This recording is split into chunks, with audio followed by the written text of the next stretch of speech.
Assalomu alaykum, hurmatli kuzatuvchilar. Bugun videoda ko'rishingiz mumkin.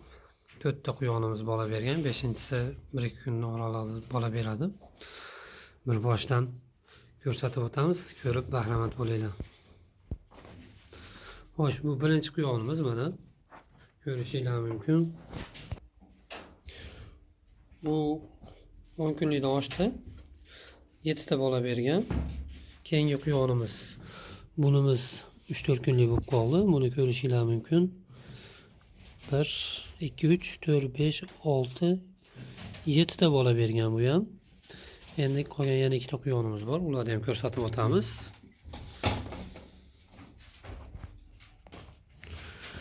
Bu yerda ko'rishingiz mumkin. 2 ta quyonimiz bola bergan. Yana bittasi joy tayyorlayapti. Mana bu quyonimiz, bunda ham bola bor. Ko'rishingiz mumkin. Bu ham 3-4 kunlik qoldi. Bu 7 ta bola bergan bu ham. Bunisi yana 3 kundan keyin bolalaydi. Bolasi joqib qo'ygan. 4-chi bola bergan quyonimiz. Bu 9 ta bola berdi. İtalyanskiy hikol, toza quyonlar ko'rishingiz mumkin.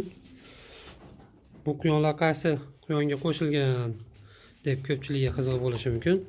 Bu yerda mana liniya uchun ishlatilgan 5 ta erkak quyonimiz bor. Ko'rib baho berishingiz mumkin. Bir-biridan o'ta go'zal quyonlar. Birinchisi enzibaga hikol quyonlar aralashgan pamo quyon. Ko'rishingiz mumkin, juda chiroyli.